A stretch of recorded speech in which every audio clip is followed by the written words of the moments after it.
We all have heard about it at least once in our lives, right?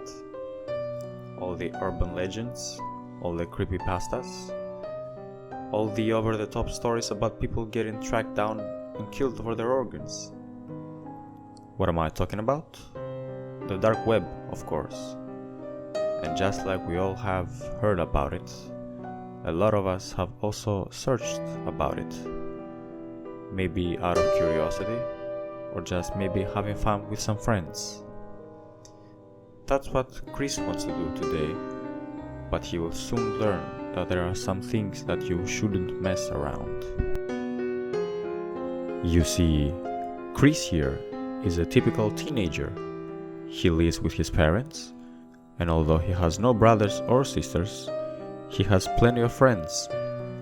One of which told him about these super creepy stories about the place called the dark web, where all sorts of bad people hang around. Chris, however, being the skepticist that he is, didn't believe a word. Instead, he told his friend, "I will check it out on my own." And so he did. As soon as he got back from school, he sat on his computer, opened up his browser, and searched how to enter the dark web. After a couple of hours of browsing it, the things he saw there disgusted him even more than he could ever expect. And as such, he closed the browser off and went to get something to eat. His parents were away on some relatives, so they had left him enough food just for him. He goes to the fridge, opens it up, sees the plate, but it was half eaten.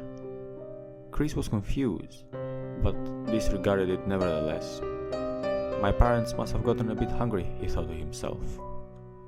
And so, he heads back towards his room, but on his way there, he notices something even stranger. The front door was slightly open. How?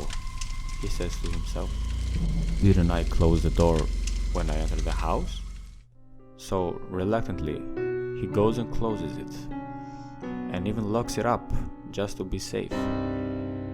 And so finally, he gets in his room and puts on some funny videos to break the tension he was feeling. When suddenly, a loud noise coming from the living room turns Chris's skin pale.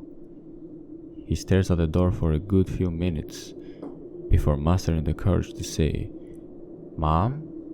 Dad? Is that you?" There was no answer, which of course made Chris very nervous.